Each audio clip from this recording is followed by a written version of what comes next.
तो श्री ठाकुर जी कह रहे हैं कि यदि सोने की होती तो क्या करती ये बंशी। गोपी कहती पतो ना, या निगोड़ी बांसुरी में कहा ऐसो जादू है, एक बार सुन ले कहीं कान में पड़ जाए तो एकदम मन चित्त सब ठाकुर जी चुरा ले। ऐसी ये बांसुरी। और बांसुरी से एक सबसे सुंदर बात क्या सीख सकते हैं, बोले बांसुरी भगवान को इसलिए भी पसंद है कि लाख सीने में जख्म हो। बांसुरी बनाने के लिए बांस को कितना काटा जाता है, छेद किया जाता है उसको, तो लाख सीने में जख्म हो पर गुनगुनाना चाहिए, मुस्कुराना चाहिए। बांसुरी ऐसी है, हमेशा गुनगुनाती रहेगी, हमेशा मुस्कुराती रहेगी। तो यदि सोने की होती तो जब बांस की होके इतना तड़पाती, और यदि गोरे होते तो क्या करते योगेश्वर, जब काले रंग पर ही दुनिया मर जाती है। तो ऐसे ठाकुर जी ये वृंदावन धाम में जो उनका रूप है ना, वो बड़ा अनोखा है, बड़ा विचित्र है और दुनिया में कहीं नहीं मिलेगा। एक मैया आई, अंग्रेजन मैया, वो बिहारी जी गई। अब बिहारी जी में उसने देखा काले काला सा एक मूर्ति सी खड़ी है, तो वो जाके बोली ये कौन सी माता है, क्योंकि उसने सुना था तो काली तो माता ही होती है।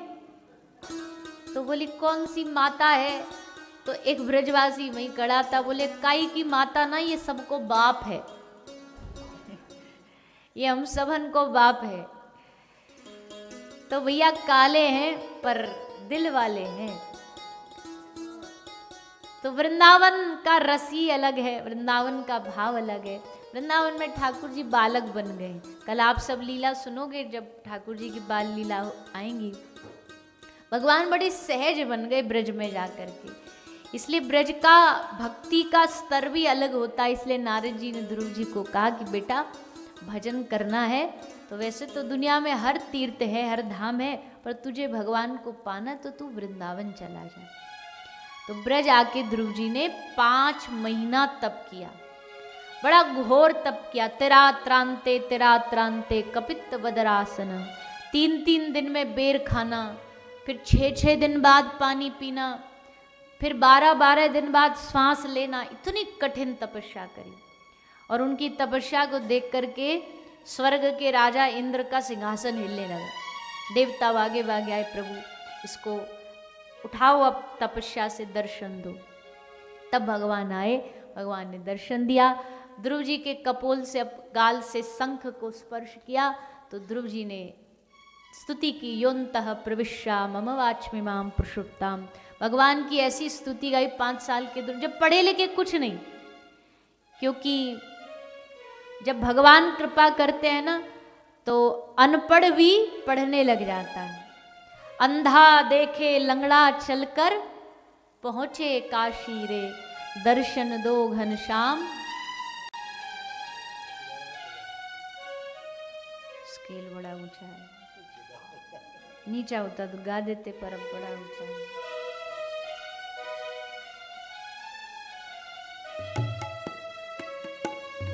ये हमेशा तैयार रहते हैं, गाना ना इनका तबला चालू हो जाता है।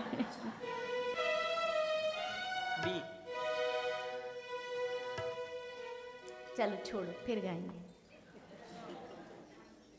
तो अंधा देखे लंगड़ा चलकर पहुंचे काशी रे, भगवान की कृपा हो जाए। अब देखो कृपा ही तो थी, आज सूरदास जी के पदों पर लोग बड़ी बड़ी यूनिवर्सिटियों में पीएचडी कर रहे हैं, और सूर कभी जिंदगी में एक फर्स्ट पहली क्लास भी नहीं गए। अरे स्कूल का मुंह नहीं देखा, कैसा पढ़े, कैसे बेचारे जन्म मान देते। सूरदास जी की कथा जानते हो आप? भक्तमाल जी में लिखा है, सूर बाबा जब छोटे से थे ना, जन्म से ही अंधे थे, तो पिता बोलते अरे राम राम राम, ये कहाँ से अंधा पैदा हो गया, बड़ा जीव जब से आया घर में ना कमाई हो रही ना कुछ हो रहा। खूब सुनाते थे सूरदास जी को। सूरदास जी का मन नहीं था घर रहने का, उनको वह एक चांस, एक मौका चाहिए था भागने का। तो कैसे भागे? एक बार क्या हुआ, पिताजी कर्म कांड करते थे, तो पिताजी कहीं कर्म कांड पे गए, उनको दक्षिणा में सोने के गोल्ड कॉइन मिले दक्षिणा में, तो उसकी पोटली में रख करके ले आए। लेकर के पिताजी आ गए, थोड़ी देर बाद देखा तो सिक्के गायब, सिक्के गायब हो गए। अब तो पिताजी भागे फिरे इधर से उधर और सुनाए किसको, सूरदास को, कि जब से आया है घर में पैसा आता नहीं, आया पैसा भी लौट गया, कहाँ गया। सूरदास जी ने कहा हमको पता है कहाँ है, बताएं आपको। पिता ने कहा हाँ बता। बोले पर हमारी एक शर्त है, हम बता तो देंगे सिक्के कहाँ हैं सोने के, पर उसके बाद हम रुकेंगे नहीं घर पे, हम चले जाएंगे घर छोड़ के, शर्त मंजूर है तो बताएं। पिता को सिक्कों का मोह था, बोला हाँ बता।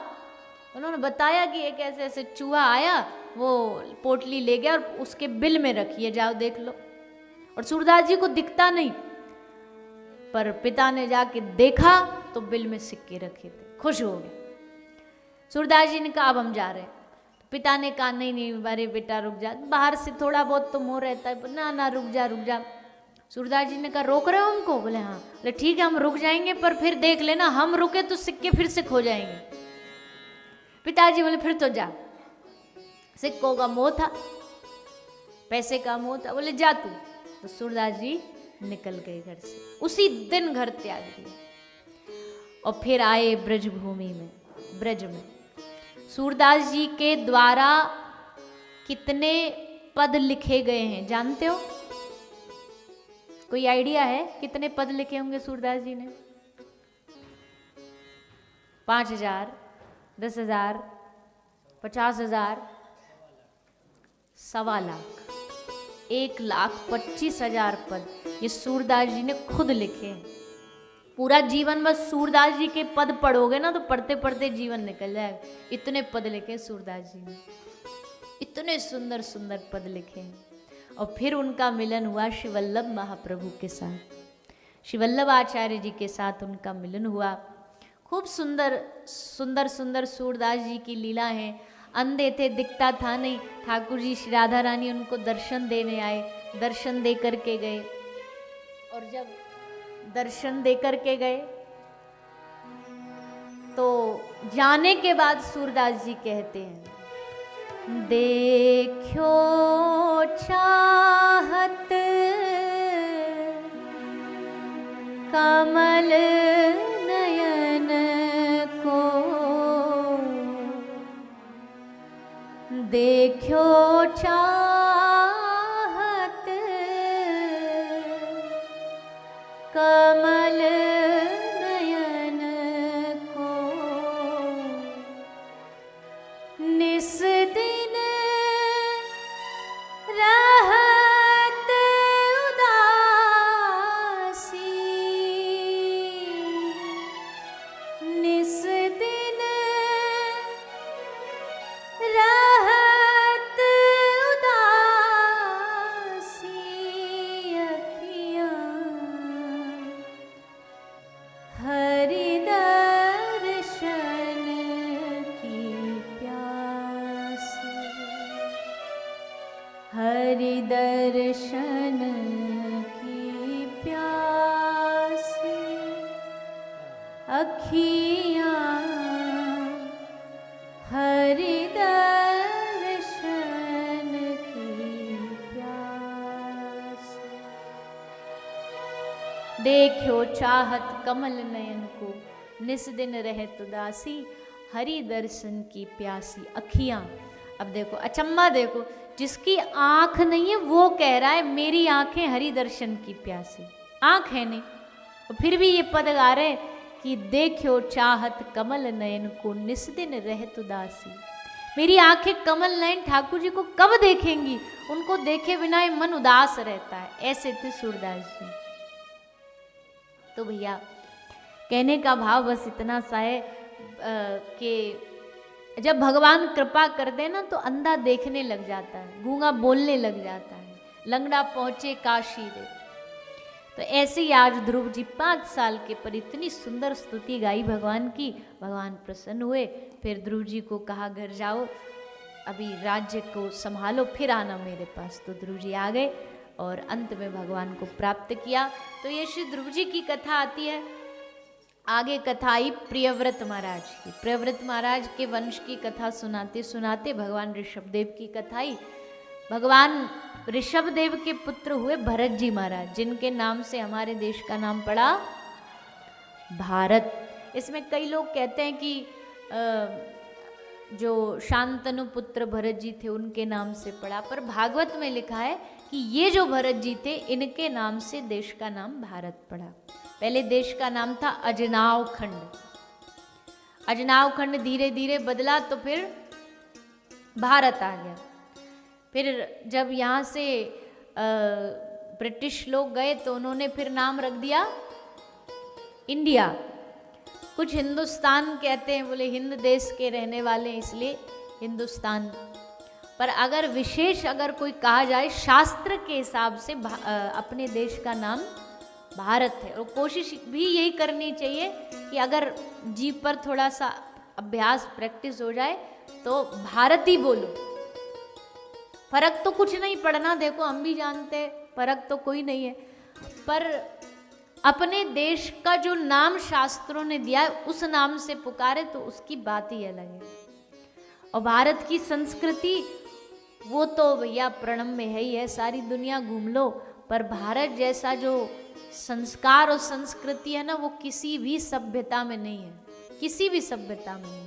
वो अलग बात है कि हम थोड़ी थोड़ी कमियां करके हम बिगाड़ते हैं उसको। अगर कोई कमियां भी हैं तो हमारी हैं, हमारी कोई संस्कृति की कमी नहीं है, अपनी हमारी कुछ कमी वो ठीक कर लेंगे तो सचमुच भारत जैसी संस्कृति किसी के पास नहीं है। तो प्रणाम है ऐसे देश को, और धन्य हम लोग कि हमको ठाकुर जी ने भारत भूमि से जोड़ा है। इस बात पर हमेशा गर्व रखना चाहिए, गौरव होना चाहिए, छाती तान के कहो कि हाँ हम भारतीय हैं। हमें इस बात से कोई संकोच नहीं, कोई शर्म नहीं। अरे सारी दुनिया में होते होंगे लोग अपनी अपनी प्रथाओं से मानते हैं, पर हमारे तो पूरे भारत के कोने कोने में कहीं भी चले जाओ भगवान ही भगवान है। लोग मजाक उड़ाते हैं, बोले तुम्हारे तो 33 करोड़ देवी देवता हैं। हम कहते हैं हमारे भगवान ने सहजता दे दी। जैसे सबके पिता यहाँ जितने भी बैठे हैं सबके पिता, पर सबका नाम अलग रूप अलग। वैसे भगवान पिता तो सबके हैं पर भगवान ने अनेक रूप ले लिए। तुमको जो अच्छा लगे, जो ज़्यादा मर्यादा वाला वो राम जी को भज लो, जिसमें थोड़ा सा नटखटपन है उसके लिए हमारे बालकृष्ण लाल हैं, जो ने थोड़ा धीर गंभीर और एकदम शांत स्वभाव वाला उसके लिए भगवान महादेव है, और किसी को एकदम ही चंडी चढ़ जाए तो उसके लिए देवी दुर्गा है। मतलब सारी सुविधाएं हैं हमारे पास। जाके जो मन को भाए वो भगवान को आराधना करो। तो इसमें कोई ये नहीं करना चाहिए। हाँ पता जरूर होना चाहिए कि हमारे धर्म में देवता भगवान इनकी जो स्थिति है, मतलब इनकी जो कैटेगरी वो अलग अलग है। कुछ हैं जो देवी देवता की गिनती में आते, कुछ भगवान की में आते। उनमें थोड़ा हम समझने में गलती कर देते, वहां मिक्सअप कर देते हैं। वो नहीं होना चाहिए। देवी देवता का स्थान अलग और भगवान का स्थान अलग होना चाहिए। तो भरत जी के नाम से देश का नाम भारत पड़ा। पर अब देखो माया कैसी प्रबल है, माया कैसी ठगनी है। देवी हवेशा गुणमयी मम माया दुरत्यया। आए भरत जी सारी दुनिया का मोह त्याग के, भारत जैसा राज ऐसे तिनके समान त्याग दिया, नहीं चाहिए ये मोह, उसमें नहीं है। और जाकर के मोह कहां फंसा? एक हिरन के बालक में, हिरन के बच्चे में जाके मोह फंस गए। माया, माया जानते हो क्या है? माया किसको कहते हैं? श्री ठाकुर जी कहते हैं मेरे अलावा जो भी दिखाई दे रहा है वो सब माया है। सिंपल सी बात, मेरे अलावा जो है वो सब माया है। क्योंकि वो सब एक प्रकार का सिनेमा थिएटर जाते हैं, सिनेमा थिएटर में सामने लगा होता है। हम तो कभी वैसे एक ही बार गए जीवन में, वो भी एक बहुत कोई कश्मीर वाली मूवी आई थी, नाम उसका भी, कश्मीर फाइल। उस समय बड़ा हल्ला मचा था और सब कथा प्रवक्ता, सब संत भी वीडियो बना रहे थे कि भाई ये बड़ा अच्छा, बड़ा अच्छा। तो हमको मौका मिल गया, इस बहाने थिएटर का भी पधरामनी हो जाएगी। तो कभी देखा था नहीं, और ये भी क्योंकि हमको न्यूज़ वाले आके पूछते थे बताओ, अब जब तक देखे ना तो कैसे बताएं, तब फिर हम देखने गए थे। तो बड़ा सा वो, तो उसमें सब दिखाई देता है। अब उसमें क्या होता है, पर्दे पे क्या दिखता, आग लगी, एकदम कोई धमाका हुआ, बम फटा, आग लगी, बारिश हुई, पानी आया। आग लगी तो हमें कोई भी गर्माहट फील नहीं होती, बारिश हुई तो वो बारिश पर्दे पे ही दिख रही, लग रहा है बारिश हो रही, पर हम भीग नहीं रहे। उसमें जो भी चल रहा है वो सब स्टोरी है, वो सब कहानी है, वो पर्दे पर है। अब मान लीजिए उसमें हीरो मर गया, तो घर आकर के कोई 13 दिन के लिए उसकी 13वीं करता है? और कोई झूठ मूठ करने भी लगे, जब बहुत लोग होते हैं बड़े ज़्यादा डीप चले जाते हैं, तो बोला हम खाना पीना, तो घर वाले कहेंगे अरे भाई वहाँ की बात वहीं छोड़ो ना, उस सिनेमा को यहाँ तक क्यों ला रहे हो, वो तो नाटक है। वहाँ जो देखा उसको वहीं छोड़ करके आ जाओ। वहाँ आपको दिख रहा होगा पर्दे पर एक हीरो एक विलेन आपस में लड़ रहे हैं, दुश्मन है, पर बैक स्टेज जाके देखोगे तो बिहाइंड द सीन वही संग बैठ के दोनों कॉफी पी रहे, वो थोड़ी ना दुश्मन है।